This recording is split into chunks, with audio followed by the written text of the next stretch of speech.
Welcome back to the Zave Builds podcast. I'm joined today by Joe Farrell, builder, leader, and change maker. Joe, let's get into it.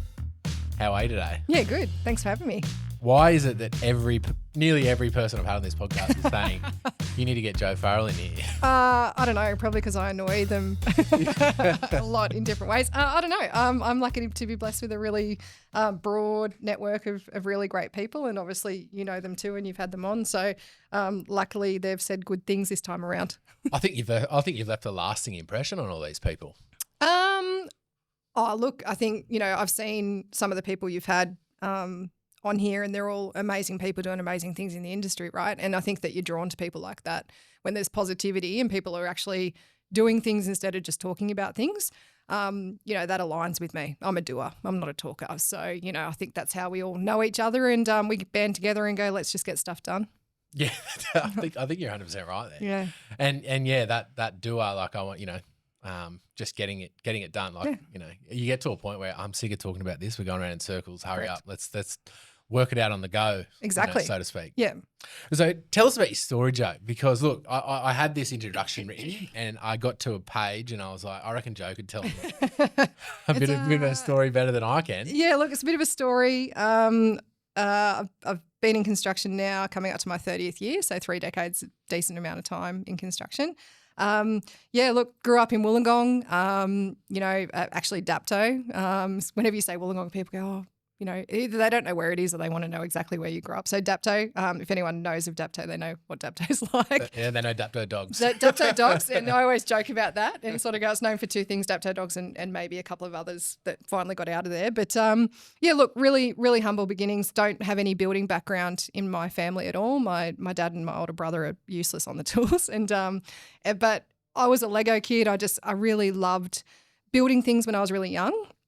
And I loved looking at building sites, and Mum said to me that, we'd be driving past building sites and I'd just be stuck to the car window, and I think what it was speaking to me was around seeing all of these different people and seeing, nothing, and then all of a sudden these things being created. And so for me, it was more about the artistry and the creation and kind of what it meant. And building to me represents a really historical, go back to the very beginnings of humankind. We were building shelters, and so it's this really intrinsic part of who we are. And I was drawn to that at a really young age. But what I very quickly realised was that wasn't going to be supported. When I asked to do work experience at the steelworks, like all the other guys in my class would go off and do that because your dad or your brother or whoever you knew worked at the steelworks. And that was the fastest way to get an apprenticeship.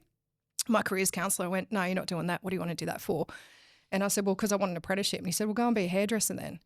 And so it was just shut down straight away. I was the only girl in my metalwork and woodwork class. Came first in the class in those. Only girl, and was often left up the back and never got the good stuff to use. Always got the crap tools. And so it very quickly became apparent to me that even though my mum and dad were really, really supportive about following this path, that the greater environment that I was in was not going to support that. So it was tough. And in the end, applied for over 150 advertised apprenticeship positions in Wollongong in 96 when I finished school. I bombed out of school because I just hated every moment of it. These were jobs that were advertised, I'm talking in the days where there was a sign, in the window or in the newspaper because there was no seek.com. I'm showing my age. But got rejections about, we don't want girls on site, you're a distraction, you're not strong enough, you're not going to be able to do the work. And it was just repeat. Eventually wore one guy down and he said, well, come and work for free for nothing, for 3 months and we'll see how you go and then we'll have a look at your apprenticeship. So it was a slog, and even the first, 2 years was really hard. Just listening to you talk about that, that is a frustrating situation, and having to work for 3 months. I don't know anyone today that would want to do that. Yeah, well, I think it's called modern slavery now, isn't it? Yeah, I think there's things in place. But I mean, that was my only in. So, I was working, I don't know if you remember Hardware House, before Bunnings came. I was working there in the trade department in the timber yard around my actual day job that was unpaid. I was working in bars and I still had to earn money. But I was committed to this. But yeah, it was rough. And, first day on the job, I was so excited because I thought, it's okay. I can get through 3 months and then it'll be on the up and up. But first day on the job, boss came over, gave me a shovel, said, start digging a hole here. And I said, no problem. what's it for? What do you need? How big? And he said, don't ask questions, just dig. I'll tell you when you stop. and so off I went and was digging this hole and, blokes went to smoko, had a bit of a laugh, kicking dirt in. I kept digging. They went to lunch, same deal. They started packing up their tools in the afternoon. Boss came over and said, right, and I dug this massive hole. It looked like a grave, right? I'm standing in this hole. But I was really proud of this hole. And then he came in and said, righto, fill it in. And so I just went, righto. So I filled it in, finished late, filled this hole in. Turned up the next day, he walks over with the shovel. He did it every day for a week. And that's when kind of I went, this is what it is, right? This is you don't belong.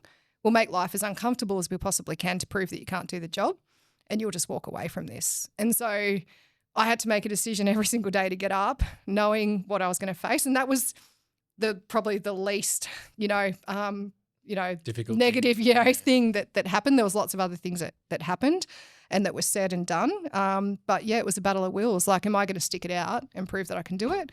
Or are they going to come up with new and creative ways and finally push me out the door? And you obviously stuck with it and you turned up every day and you got into it and you just stuff you, I'm doing this anyway. Yeah. So was the motivation there, I'm just going to prove you wrong, and if any crap job you give me, I'm going to do it to the best of my abilities and just keep going? Yeah, pretty much. I think I've got a real stubborn streak. And so if you ask my mum, she'll well and truly enforce that. But it really was that decision of, am I going to let them sort of dictate to me what I can and can't do? And so no one dictates that to me. I decide what I can and can't do. I decide what I'm capable of. And this is something that I tell women in the industry constantly. You choose. You choose what you can and can't do, no one else. And so I had to keep turning up. I'm not going to lie, it was devastating. It absolutely affected my mental health. I was 17 years old, when I started. And so I went home. Some days I cried about it. Some days I went, no, that's it. I'm not going back. And it was always my choice. Mum and Dad said, it's up to you. If they didn't make me go. They didn't tell me not to. They just said, it's up to you whether you're going to go back and do it. And I chose to keep going back because it was just a point to prove. I knew I could do this job. I knew I wanted to do the job. And so it was just, making that decision. But I'm not going to sit here and pretend it was easy. Absolutely not. Do you look back now and go, I'm proud of myself for getting through that and sticking with it, and like now you are really leading change, and there are a lot of young girls, I guess, looking up to you, and a lot of people that want to work with you more, and all the achievements that have come since that point? Do you look back often and think about that stuff? I think I've only recently started to look back.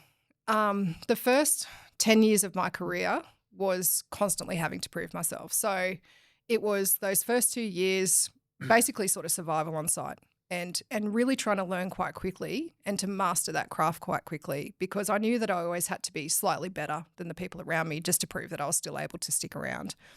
And so there was always a huge amount of energy and effort that had to go into everything that I was doing.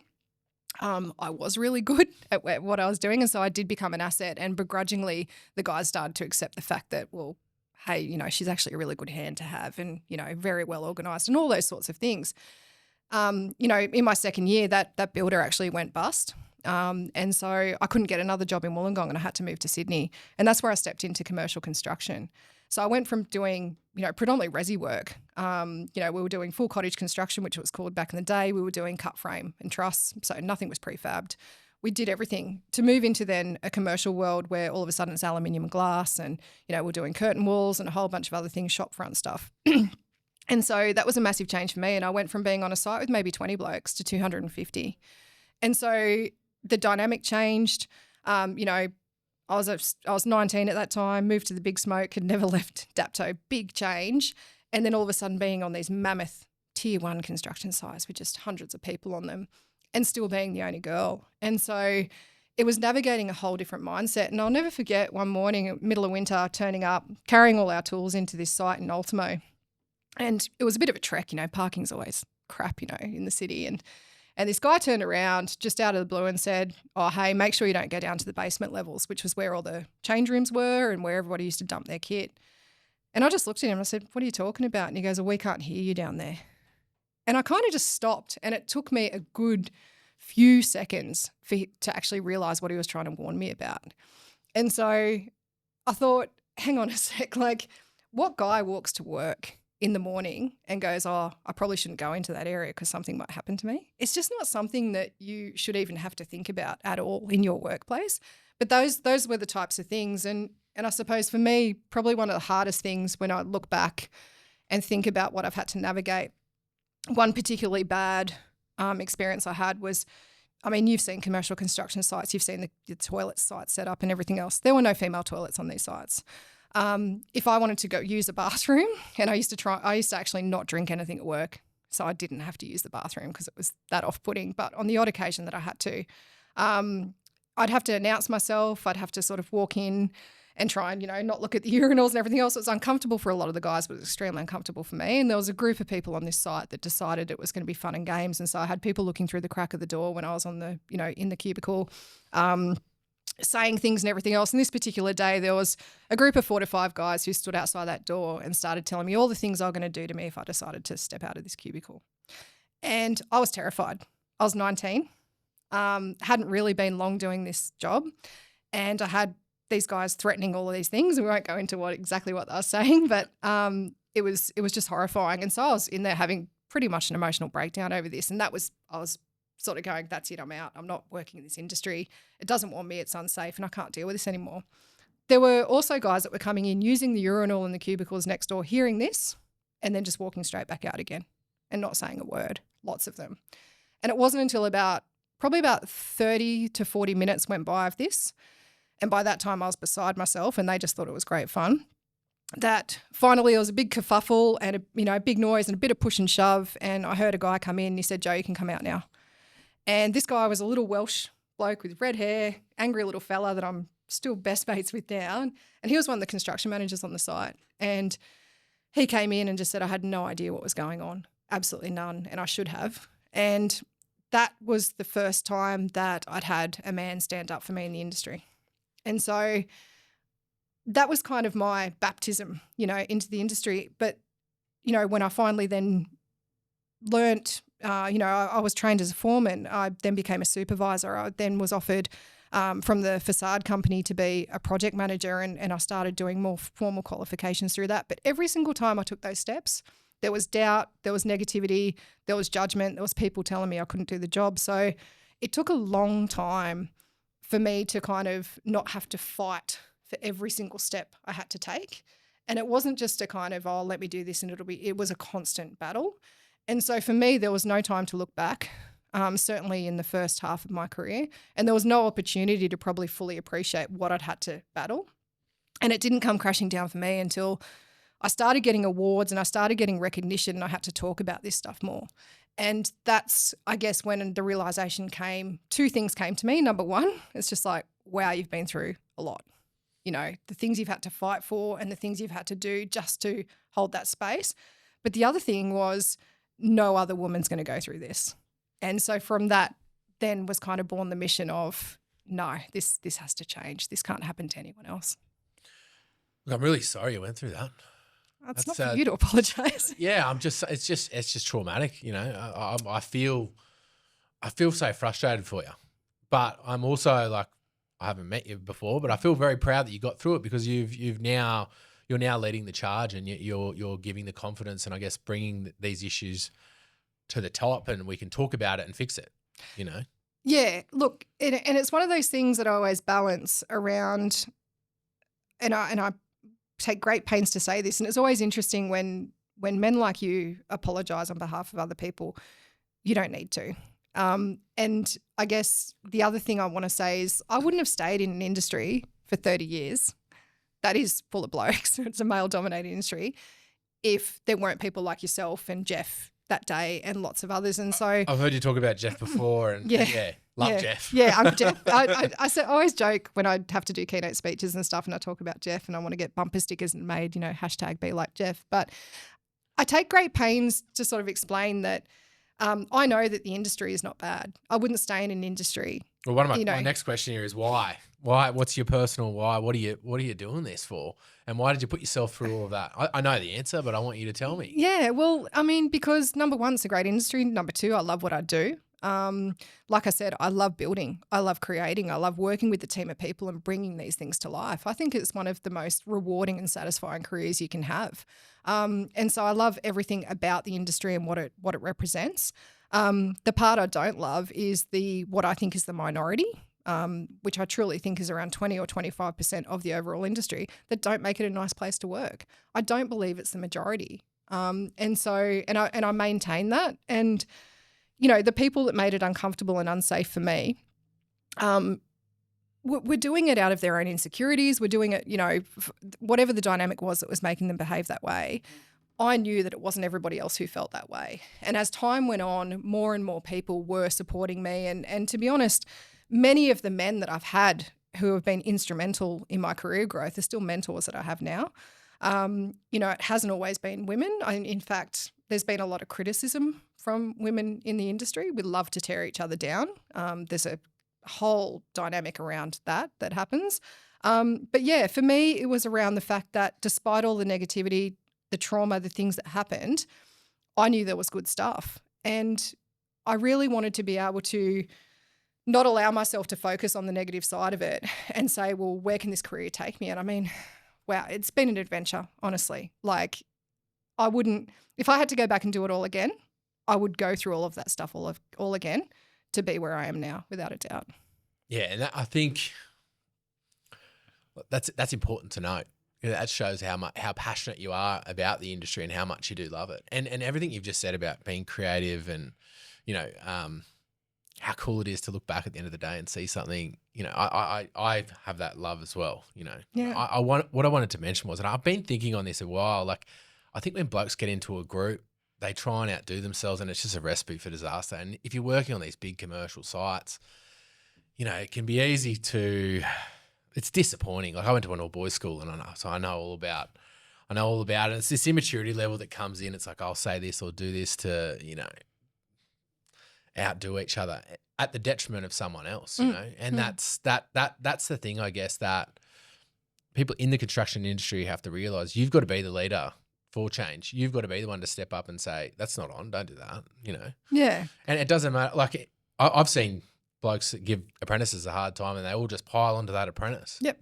And that's not a nice working environment, There's this real, I don't know what it is, and it seems prevalent in construction that it's almost like we have to have that trial by fire, that we have to put people through something to prove that they can hack it. And I've seen it a lot. I mean, as I actually started to step through my career and was sort of managing teams and everything else, yeah, you're absolutely right. Like some of the behaviour towards some of the young guys that came in as first-year apprentices was terrible.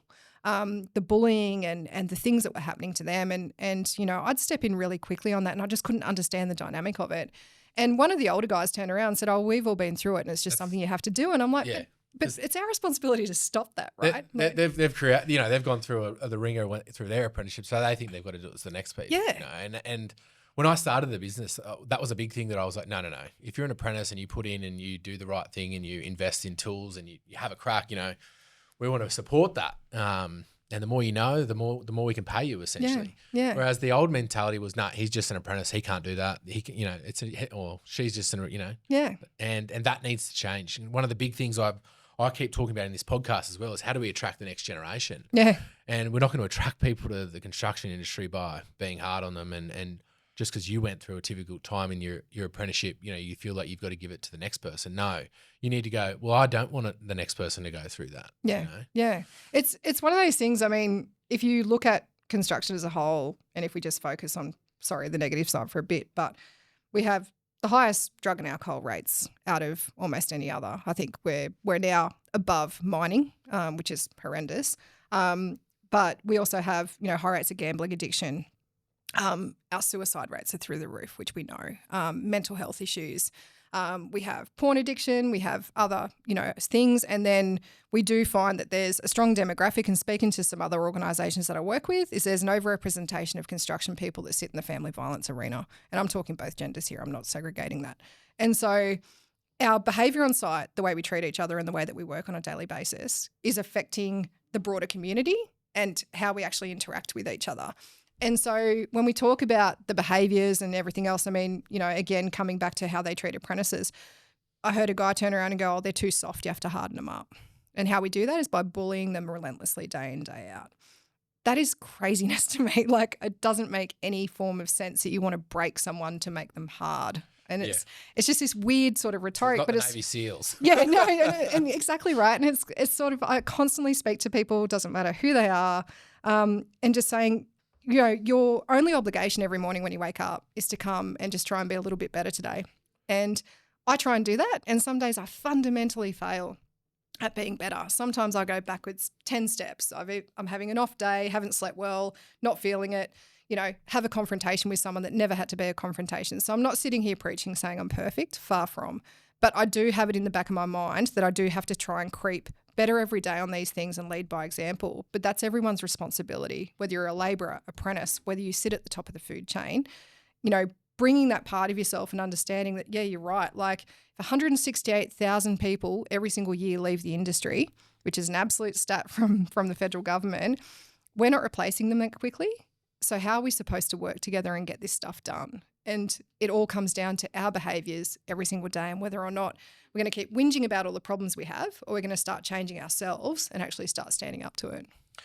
Yeah, and I think it starts with, you know, addressing the issues, coming up with solutions and putting that stuff into place. And we spoke just before we started the podcast about, you're a doer, be a doer and think about it and let's put some things into place, right? Yeah, I think in construction we love talking about problems. We love it. We sit down and we have roundtable meetings ad nauseum. You know, there's everybody talking about the problems. I've been talking about the same problems for the past 30 years. And so it's kind of like, I'm done talking. You know, I created Build Like a Girl because when I, in 2020, when I got the job as general manager of Kane Constructions, there was a bit of buzz and carry on about that because I was one of maybe 2 or 3 females in the same sort of basket, managing a large, you know, top tier 2 construction company with the turnover that we have in the way that we were doing business. So it created a bit of a swell of, I guess, interest. But the other thing it did was I got inundated from other women across the entire spectrum of construction, inboxing me on Instagram and Facebook and LinkedIn and, you know, everywhere else, telling me about their own struggles and their own issues. And those things that I told you about earlier that happened to me on site, they are still happening now. I've had horrific stories of what's happening to some apprentices in Canberra on sites that echo what has happened to me. So it's not like in 30 years we've fundamentally changed. It's not like we've pushed those particular people, those perpetrators out of the industry. It's still happening. And I sat there and was just heartbroken because I was reading all of these messages about the struggles these women were still having and just went, okay, I can sit here and just keep talking to people about this and saying how terrible it is or create something that's actually going to change it. And that's essentially how Build Like a Girl was born. I sat at my dining room table over a weekend and just started working out what this had to be. And, you know, we joke around that, you know, the Build Like a Girl logo is like a bat symbol. You know, you shoot it up in the air if you need something and somehow I will turn up and somehow work out what you need. But yeah, that's essentially what it was. And it's like, I'm sick of talking about this stuff. Can we just fix it, please? So was the moment that you realised you weren't just building structures, you were leading change when you got appointed GM at Kane? Was that the moment you were like, I'm destined for more? All these females reaching out to you and sort of saying, hey, I'm going through these problems as well. Was that just like the turning point for you? I don't know if I start. Yeah, I think I mean it's been a gradual build up, right? And I think it was really kind of taking all the experiences I had leading up to that point and distilling it down into a single mission of what are you doing here, Joe? Like, what does this mean? Like, yeah, you can just go out and you can get a good job and you can build a whole bunch of stuff, or you could actually turn this into something else and take the opportunity. I'm very much I'm a reckless soul. And so I always sort of jump at an opportunity before fully considering it. That's how I ended up in Lithuania, for goodness sake. Like, that's a whole story on itself. But so I knew that there were 2 things that were going to drive where I was going to end up. It was going to be proving myself that I could actually do the job. But the first part of that was taking every single opportunity that presented itself, whether I was ready for it or not. So whether other people thought I was ready or even I thought I was ready, I knew I just had to go and run with it. And that's getting deeply outside your comfort zone when something presents and you're like, I don't even know if I can do this, but you just jump in and do it. All through my career, that's what I did. And then I put the effort in to then prove that I could actually do it. When I took the role as general manager of Kane, I had no earthly idea how to be a general manager of a company that size. But I just thought, well, these opportunities don't come very often for people like me. And so I'm just going to have to say yes and work it out. And that's exactly what I did. And it was again, a baptism by fire, a lot of lessons learned, a lot of things that I stuffed up along the way. But the biggest thing I did was get some really good people around me to sort of help me through that. And then I think the natural leadership and some of the other things that I'd obviously worked on over the years then came in to reinforce it. And yeah, it was a pretty successful time, 5.5 years, and turning a company around from where it was, turning the culture around from where it was, winning the projects that we did and the awards that we did and all of the other things that came with it. So yeah, I think I did okay. I was going to say, in the research that I've done, it's just highlight with Kane. Like you've really taken it. You really took it from probably not the best place to a really good place. Yeah, the prediction was we were going to close the doors 6 months after I stepped in. That's where it was. Changed that pretty quickly. So it's called the glass cliff. Have you heard that term? So the glass ceiling, right, that we apparently have to punch through, and I sort of don't necessarily believe entirely in the glass ceiling. There's a new phenomenon called the glass cliff, and it's when you appoint a woman into a role knowing that it's probably going to fail. But if she succeeds, then you can wave the gender flag and go, look at us, we're so advanced and she's done a great job and we did that. If she fails, you can go, well, see, that's why they shouldn't be put in those roles. It's an actual thing, and I've been reading a lot about it, and I think that's kind of what I stepped into to some degree, that it was very touch and go where the business was, progressive losses, a whole bunch of other things going on. And so it was literally go in and burn the place to the ground and start again. And that's what we did. And not everyone was on board with that. Not everyone liked that. There were a lot of changes. There were a lot of things that challenged the way people think. But yeah, we did do that. And it was all about reinstating confidence in clients and subcontractors. Let's face it, the subcontractors build the jobs, not commercial contractors. And so it was around those relationships and all those other things. And it was brought about from a place of honesty and integrity of, look, I don't know where this is going to go, but are you willing to come on the ride? And a lot of people went, yeah, let's do that. So it was a ride, yeah. Just speaking openly and honestly, and you just got on with the job, communicated clearly, and this is what we're doing, this is what we're about. And just treating people with respect. And also, I always walk into the room and will very obviously declare the things I don't know. So I'm never going to sit there and pretend I know, and I'll always rely on the other people around the room to fill those gaps. And so I think, the level of humility you have to display will also invoke a level of trust and honesty from people in return. Definitely. People have got a bullshit radar, especially in construction. As soon as there's an inkling, they don't know what they're talking about. Yeah. All respect and all trust is gone there. And the ego. Yeah. God, ego's just. It's a beast, isn't it? Isn't it? And I don't know why. And it's like, I just really love when people leave the ego at the door and come in, and you can just have honest, collaborative discussions about how we work stuff out. And I've been really, really lucky over the past 5.5 years to have such fantastic subbies who are just so good at what they do, so underappreciated in the commercial market, but we're really willing to sort of just impart so much knowledge and support. So, I owe a lot of the success to them, to be honest. It's really good when you have a subbie and they lead up, if that's you know what I mean? They tell you, hey, best way to do this is X, best way to do that is X, and have you thought about this, have you thought about that? They actually take the care in the project. It's not just in their little box, I'm just going to do this and then. And you know what? They just get ignored so often that when someone's actually listening to them, they almost fall off their chair, right? Because it's such a shock that a commercial contractor is going to sit and actually go, hey, that's actually a good idea, let's do that. That's right. So it's a refreshing change for them as well.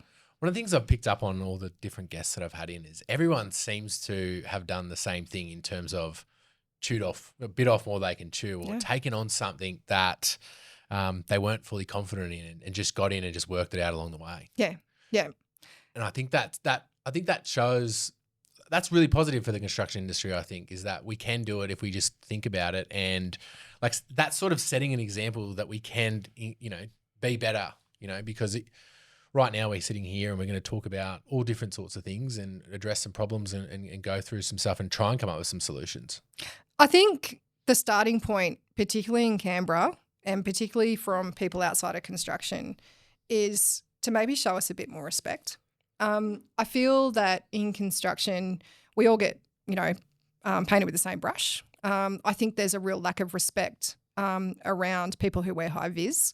I can certainly, when I'm in a high vis shirt, I can certainly feel the difference, the way people look and treat me as opposed to when I strut in a 3-piece suit. So I think that there's some real bias and, I'm not going to go as far as to say it's discrimination, but there's certainly a view around how we're treated, right? And there's also a kind of a view that builders and subcontractors and everyone in construction are not allowed to be successful, that somehow that's a bad thing. And if we are, we're a little bit dodgy and we're ripping people off. If we're not successful, well, we're incompetent because we can't actually do the job.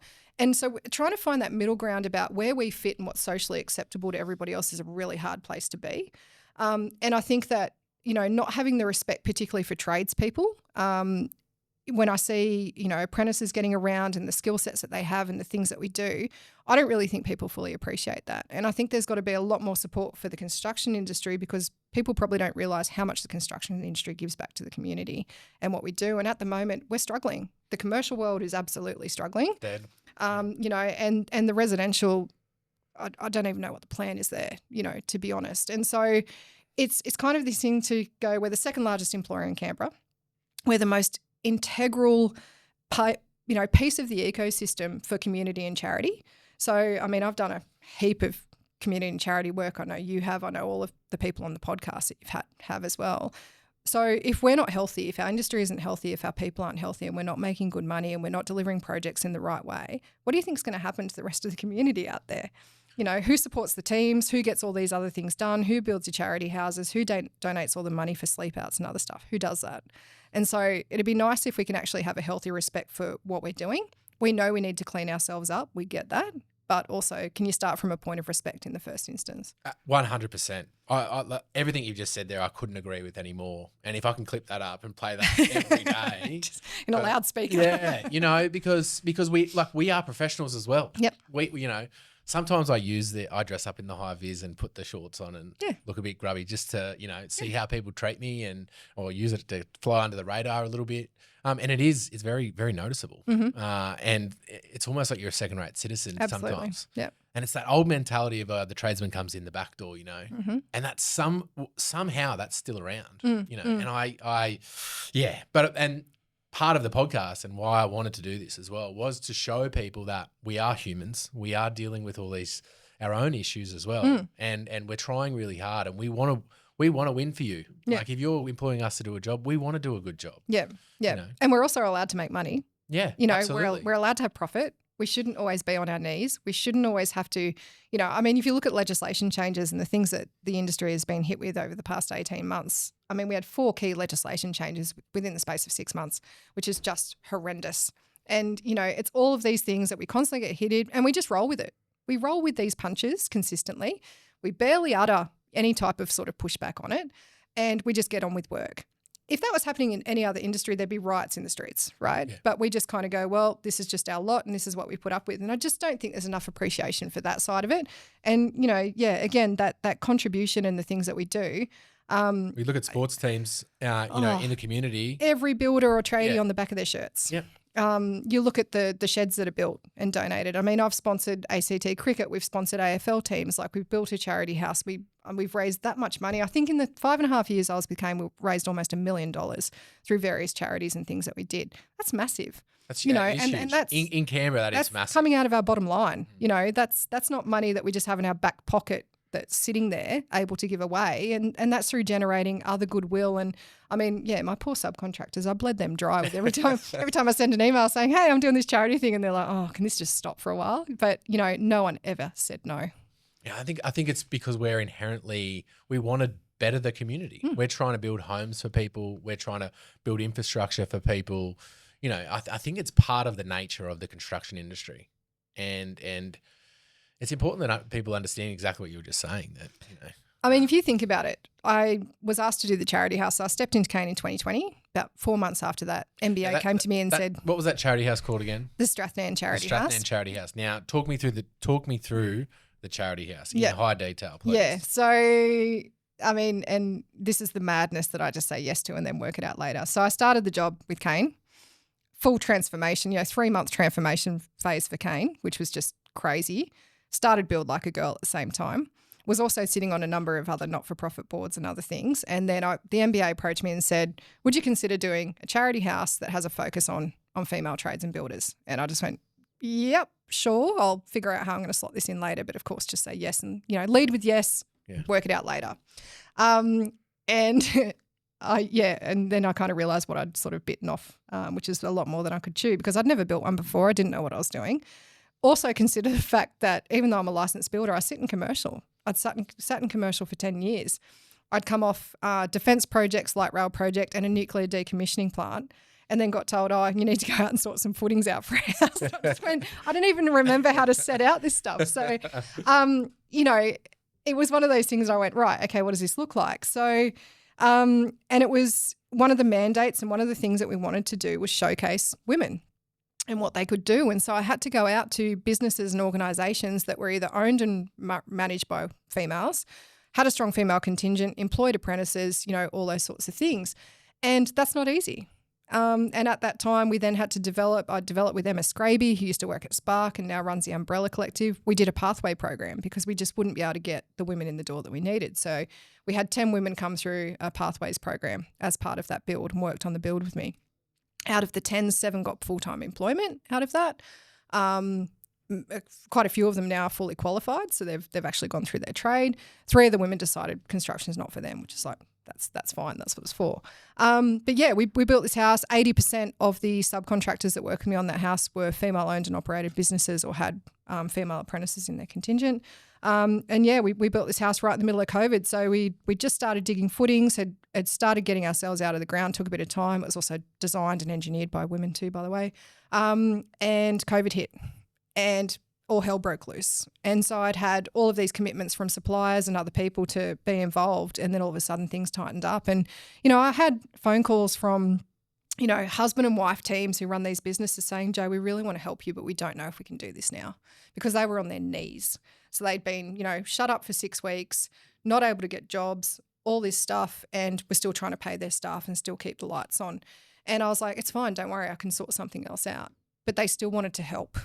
And the generosity that was shown through that time with that and the faith that they put into that project, I'll never forget. And I've built a lot of stuff. I've built some amazing things. I mean, just recently finished, the Warm Royal Southern Entrance. But to be honest, the charity house is going to stick out as probably one of the best projects I've done and one of the most satisfying projects I've done in terms of what it represented, what it did. Huge catalyst for change, I think. The money we raised for female-focused charities, but also just showcasing what we were able to do. And the comments that we got from a lot of the other people on site, particularly the guys, were just like, this is such a nice place to work. It was just such a cool site with a lot of cool banter and just a whole different demographic. And for me, it just represented, I think, where the industry can go. I think we've got a lot of work to do. And one of the things I want to talk to you about now is what is broken on building sites and how do we change it? We've touched on it already. Yeah. Look, if I was able to wave a magic wand and just change one thing, it'd just be how we judge each other. As soon as someone walks in the door, and this isn't just relative just to women, but obviously women cop it a fair bit, just stop judging people and just let them do their job. As simple as that. And I know that's a really simplistic viewpoint, but it is as fundamentally simple as that. I mean, we keep whinging that we don't have enough skilled trades, we don't have enough people to do the building, we can't find good people. But the moment people show up, we start judging them automatically. Oh, they're not going to be able to do this. Oh, they're a bit crap at this. Oh, it's a woman or it's a migrant or whatever. We have all these layers of judgment that we put on that person before they've even shown us what they can do. And so I think it just comes down to, what do we want? Are we just going to continue in the same way? I mean, for me, I will not and cannot let this industry continue for the next 30 years in the way it has the previous 30 years. And I don't want to see more people damaged by the fact of, how we behave on site and the things that we do, the toxic contracting arrangements that then, put pressure downstream on the entire workforce. Like all of that stuff has to fundamentally change. But we have to be willing to change it and brave enough to stand up and say, hey, we've had enough of this. And so, to distill it, I think, and I always bring it back, and I know everybody hates this, but the sort of the hashtag not all men kind of scenario. I agree with you, it's not all men, but the rest of you need to stand up and start using your voices for women on site. So point number 1, if we want to see more women step in and really be able to show what they can do, guys, I need you to stand up and start standing with us, because you're too quiet and I can't see you and I can't tell the difference. For everyone else, like, let's actually start changing these things that are actually really corrosive for our mental health and causing all these other issues. And again, you need to stand up. There's no point just whinging about it in the lunchroom and then feeding straight into that system when you go back out on site. Yeah. We got to be better, and we've got to be braver about it. Being specific about that. If you see something you wouldn't like, I guess, if you see something that you think is wrong, fucking call it out, right? Yeah. Yeah. If you see someone that's been put into a bad situation, call it out. Yeah. And say, hey, don't fucking do that. Yeah. You know? Yeah. When I had Carly in and we had a chat, she was talking to me about an instance where she had a box cutter in her hand, and I was just sitting there. I was sort of getting G'd up because I was like, you know, I hope those opportunities come up in front of me, because I really, you know, it's almost like a free ticket. Yeah. You know, yeah. And you need to call that stuff out. That's what leadership is, and that's how we better the industry, right? Yeah, it is. It is. And it's, I mean, just be a decent human, right? And I know that's not an all the time thing. Like I said, I fail in some ways and don't always, you know, tackle problems in the right ways, but it's just being fundamentally a decent human being. And just, if we can actually clean up this behaviour, if we can actually start looking after each other a lot better, the industry is going to improve, and it'll improve very rapidly as well. But we're just too silent. We'd like to retreat back to a hole and go, well, that's not my fight, I'll leave that to someone else. Well, it is your fight. It is. If you're there, it's your fight. Yeah, 100%. And what have you got to lose? What, are you worried that you're the one who's going to get singled out for this sort of stuff? Who cares? Like, speak up, because I can guarantee you, as soon as you do, half a dozen other people will as well. They're just waiting for someone to show some bravery. And I think that for all our talk about how big and tough we are, we lack a backbone most times. Definitely. And, you know, I always say, like, if it was your sister or your brother there, what would you say? If that was people anyone. Yeah. Or anyone, yeah. You know. Like, yeah. It's definitely something we need to bring to attention and you know, change that culture. Like, this should be like, you see those really negative construction sites, and they're usually the messy ones, and there's not much money in it, and people are running around yelling at each other. Yeah. And, you know, that's the sort of stuff I'm talking about getting rid of. Yep. Like, that's the sort of stuff where we're like, no, you know, we have to hold a standard, and we have to hold everyone accountable to that standard. Yep. And, you know, without a standard, without a bar set, you know, we're not going to go forward, and it's just going to be, the dodgy builder's back on a current affair, you know. But I've done a lot of thinking and on this topic, right? And I've, you know, looked at the language that I've been using around like sort of men and women in sites, and my brain is geared towards saying, hey boys, you know, he's a builder and things like that. And I guess the way that I'm trying to change and I guess be a bit more inclusive, if you want to call it that, is just around the language, you know, and that's the first step I'm trying to take is be more inclusive, because I don't just sit in this podcast and say we need to get more women into the construction industry because we're losing people. I actually mean that, you know? And you know, I want to employ I want to employ the right people that want to be there. Best people, you know, the best people. Yeah. So, and one of the things I've come to recognize, and I've looked back over it, you know, I feel like some of these young guys today don't really appreciate the opportunity they've been given. Yeah. Are we going to go down to the generation thing? I've got a whole mindset on it, but no. Not the generation. It's just like, you know, I've had instances where, and I was tossing up in one whether I was going to bring this up, but I think I do want to. You know, I've had all these applications come in, right? And you know, we've gone through them. There's males and females in there. Yep. And you know, I've given a few young girls a go, and they've been really, really keen and appreciative of the opportunity.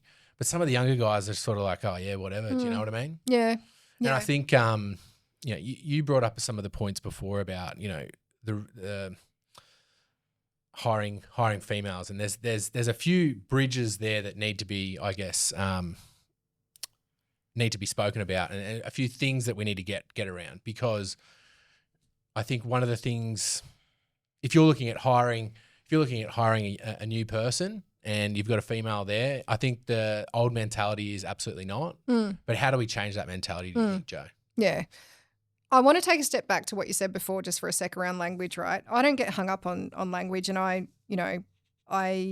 take great pains to sort of make people aware, because I do a lot of training and other things with organisations. I say guys all the time. And it's one of those things that then oh no, I have to change it to people or folks or this, that. And I'm like, let's stop getting hung up on some of the semantics. I know for some people that can actually be, something they're quite attached to, but I think you find predominantly people are kind of like, they're just, some of those things are just words. And, same as when I'm describing roles. I mean, I think I said earlier when I said something about being a foreman, I referred to myself as a foreman. I wasn't hung up about calling myself a forewoman or a foreperson or whatever that was. It was, so I think sometimes we have to kind of be a bit more level-headed in terms of how we speak and some of the words we use, just noting that there's nothing else behind it other than they're simply just labels. But, I think then, talking about the other stuff, I think I've had to have some pretty hard conversations with some young women who have sat on Instagram and looked at some of the younger tradeswomen and young builders that are on Instagram that can follow. I'm talking women who have, 25,000 followers and they post all these wonderful videos and different things, and then somehow think that that's builder's life. And the first phone call I get when I place them out and I always do work experience first before we do launch into an apprenticeship, I get a phone call from, the supervisor or the owner of the company going, can you come out and talk to her about being on a phone? And so it's like, yep, no worries, same conversation. Doing an apprenticeship, learning how to build, stepping into this industry and developing a career is not you filming yourself every step of the way and posting it on socials. Sure, there might be opportunities for you to do that here and there, but there's a realism about what that is and about the investment a company makes in an apprentice. We all know a first-year apprentice is a bad investment. And that's a controversial. You can take that bit and highlight it, and I'll justify what I'm saying. It's a massive investment for an organisation. Apprentices cost a lot of money. It takes a lot to onboard. They're pretty much, you have to be with them all the time. And it is a slow burn in terms of where you can then get them to work autonomously and safely within a certain environment, right? So it's a huge investment for a company. I always explain to people that you don't get a lot of return for a first-year apprentice. But it is that long-term view of I can see the potential in this person and where they're going to go. And I'm not gendering this whatsoever. I'm talking about anyone who stepped into this realm. And you can very quickly see the types of people who are going to take to it like a duck to water and are just built for it, and the ones that need a little bit more time and coaching, and the ones who are fundamentally wrong. I don't pull any punches for the people that are fundamentally wrong. I just go, look, this isn't for you. Maybe a different avenue into construction is for you, but trade, no. You just aren't going to put in the effort for that employer with the investment they're making in you, and it's a two-way street. So I have really real conversations with young people about how serious they are, the effort they're going to put in, obviously all the benefits that are going to come.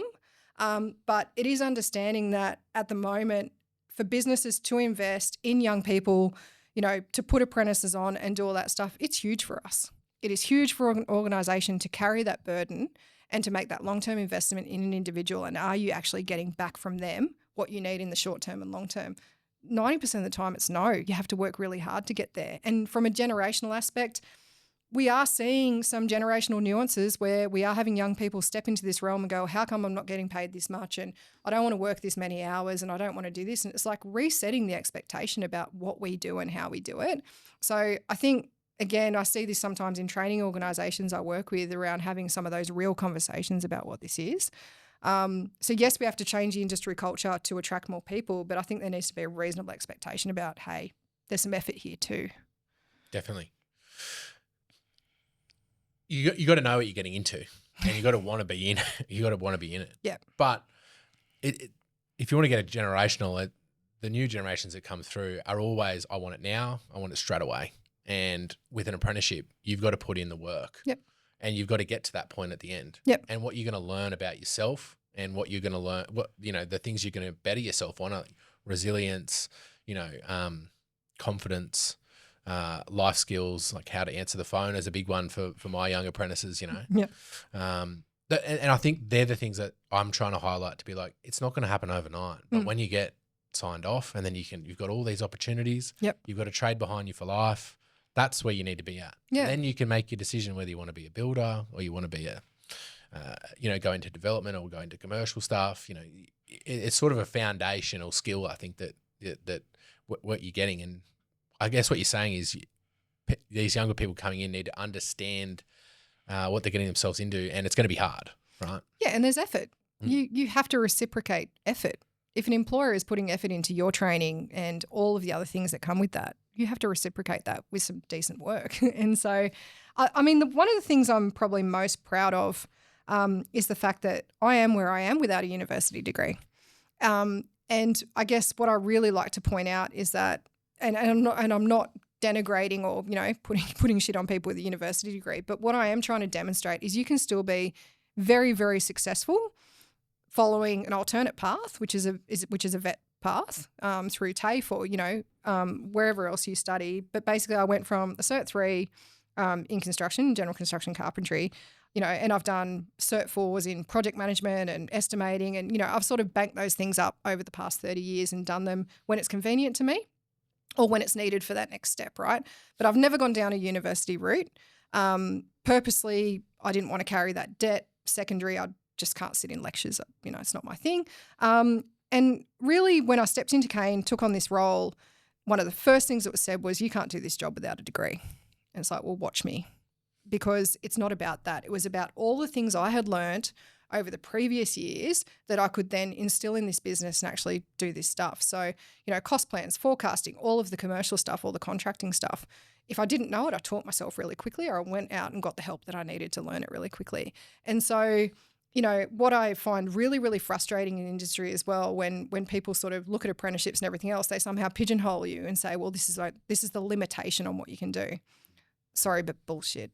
There is no limitation. You can take it wherever you want. Like, do you think that I worked on a nuclear decommissioning plant over in Lithuania, building nuclear facilities to stop gamma radiation leaking out when they took fuel rods out of the old plant into the new one?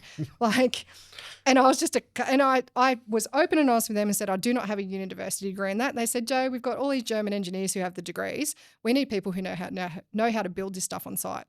So make sure there's no cracks and faults in this wall, otherwise we're going to kill someone. Apart from that, go for it. It was that simple, right? And it was just me going out there, and all the knowledge that I had built up, you know, through my experience over the previous 10 years in Sydney, I then got to implement in a foreign country with Bulgarian form workers and Russian concreters and everything else. And the language barrier was hilarious. But, you know, it comes back fundamentally, Zav, to don't tell me what I can and can't do, and don't tell other people what they can and can't do.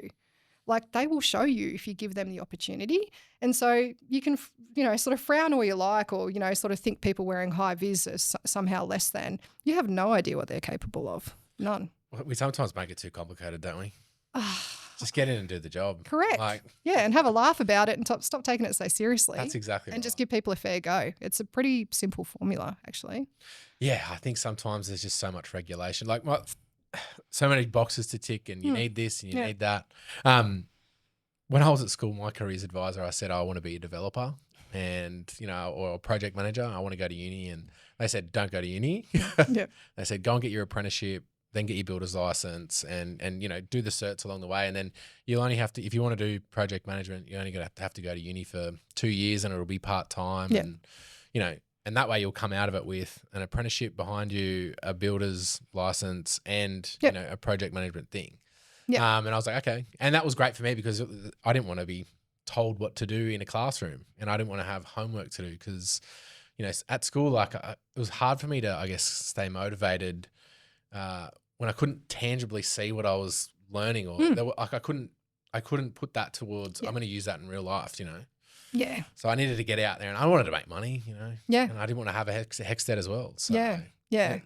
For me, that was important. Yeah. I mean, for me, it was the same. Like, we were pretty poor growing up, and I knew that if I could get a trade and go out and start building stuff, that I was going to make really good money. I'd be able to help out my mum and dad. It'd get me out of the place that I grew up. You know, school for me was horrendous. I was bullied at school. I hated it. I'm dyslexic as well, so I struggled. And so I couldn't wait to get out of there. And I knew that as soon as I was able to actually start working and prove that I could do the work, then, you know, nothing had stopped me from that point. And it hasn't. I'm not saying it's been easy, but certainly the mindset has always been to, well, what can I be better at? What can I learn? What's the next thing? And even now, you know, I'm learning so much. I mean, my goodness, the War Memorial project was just next level technical, even more so than the nuclear job, which is saying something. That's pretty cool. You worked on an Australian monument there.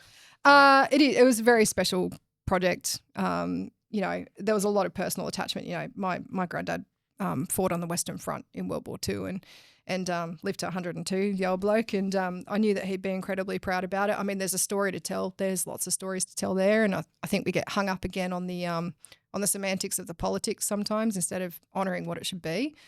So we always had to remind ourselves about why we were doing this job and what it represented.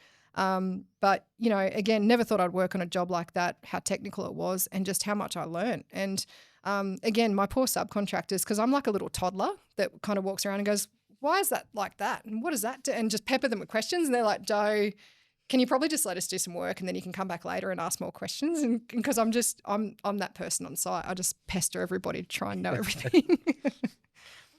I want to change the tack a little bit. Yep. What's working well in the industry that we don't celebrate enough?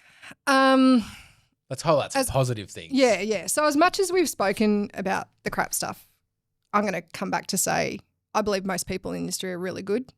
I believe we are headed on the right track. I reckon we're now having all the right conversations about the right things. I mean, think about all the stuff that's happening in the mental health space. You know, we have open conversations now. 20 years ago, if I walked up to one of the blokes on site and said, hey, are you okay? He'd probably tell me to go F myself. We have open conversations where people feel a lot safer now talking about things they're going through. And let's face it, the world's gone mad and we're trying to turn up to work and be the best we can. And it's really hard. So I think that in the space where we're creating an opportunity to be able to share how we feel and the things like that, I think is really positive. In the female space, we have seen massive uptick in terms of particularly young girls leaving school, either enrolling in ASBAs while they're at school and then coming out. The programs that we've run over the past 5.5 years, we have to actually tell people that we have to wait for the next one because they get full. You think about the school programs that are going on and what's happening in the education space with the work experience programs that are being run and has been expanded now to 10 schools in Canberra, which is huge. And that's all based on women in construction having a crack. There's organisations like, you know, NAWIC and Empowered Women in Trades and SALT and a whole bunch of other things doing exact same stuff as me that is going gangbusters. I think, you know, up in Queensland, they've had an 80% increase of female first-year electricians because they've had the very targeted approach to getting them onto renewables and mining sites and other stuff. And I think that, you know, the work like you're doing at the moment, advocating for regulation change and kind of trying to solve these issues is gaining more momentum. So I think that as an industry, we're sort of starting now to speak up and speak about the right things that have to change and not just speaking about it. We're actually putting things in place to deal with it. So I think that we're slowly coming out of that, focusing on the problem and more of the solution side of things, which is positive. I think we need more of it. And I think it can't always be, you know, you out there banging the drum, nor me banging the drum on these issues that we are passionate about. It would be really great to see more of the industry wrap around us and actually support us. And so I think that, you know, now's the time to really seize the opportunity and start having these conversations with government and, you know, other parts of the industry about where we need to go. And talking about an issue is one thing, but coming up with solutions, I think, is the next part of that, and then implementing it is the next part of it. And maybe taking our advice. Yeah. You know, which would be nice. That would be nice. So, you know, I think that it'd be really great, and I think we spoke before we actually flicked on the air. I'd really implore government, and I'm talking federal government and state because I deal with all of them, lead with yes. Lead with let's work this out. Like I said to you earlier, I'll start talking about something that needs to change, and even before I finish the sentence, they've said no and just cut me off. And I'm like, well, let me finish saying what I'm going to say, and I'll give you the solution, and you just need to back me in. But no. And so I think that government, you know, we need to change our entire mindset in terms of how we're going to work together. Industry's not the enemy. We're your best friend. And we've actually got the solutions sitting here. You just need to be brave enough to take them on. Yes, that's going to take investment. Yes, that's probably going to, you know, require some policy change and regulation change. Don't we do that all the time, though, when it's needed? And so I think, you know, the space that I'm sitting in at the moment is obviously advocating strongly for gender diversity and parity in construction. I'm also very strong on talking about the things that men need as well in terms of that, in terms of parental leave and all of the other things that I don't think they get fairness in. And the other thing I'm well and truly focused on is the housing discussion. sitting also as chair of Housing All Australians and stepping into that realm, having come off the back of the CEO sleep out with Vinnie's and seeing the horrific, stats of what they're dealing with and staring down the barrel of. Like if anybody thinks I'm going away, I've got news for you. I'm going to get louder and more annoying because, they're my two passions and I believe that they can be solved and not at the detriment of other investment in Canberra. So let's build the stadiums and let's build all of the light rail and let's build all of those things, but let's also fix these other things. And if you say that we can't do both, I'm going to call you out as a liar because we absolutely can. And if you want to know, hit me up, ask me. They need to open up more land and they need to make the cost of the land more economical. Like that's just solves the problem right there. It's a whole bunch of stuff, Sav. It's more land. It's being open to more repurpose. It's reviewing our current commercial stock and zoning and rezoning appropriately to invigorate. We need to invigorate the hospitality and tourism industry because they're suffering as well. Big time. And we do that via smart construction and infrastructure investment. I welcome the new hospital that's being built, the Canberra Theatre Centre, the Convention Centre. We need another swimming pool and we need a massive stadium that's actually world class because GIO is lovely, but it's a bit embarrassing, right? So it's tired, it's old, and we need something new. That will in turn invigorate a tourism sector. It'll invigorate the hospitality sector. It invigorates all of the other ancillary stuff that happens around that in construction. And I truly, truly do believe that, we get some smart economists in the room, we get the right players from development and construction in the room, and we have the conversation and put a plan together. So stop excluding us from those conversations. Open the door and let us solve these issues for you because we are best placed to give you the information that you need on it. We definitely are. And I think we all know the solutions, but we just need someone to be strong enough to say, you know what, you guys are right. Construction is the backbone of the ACT. Let's get it going, guys. Yep. Yeah.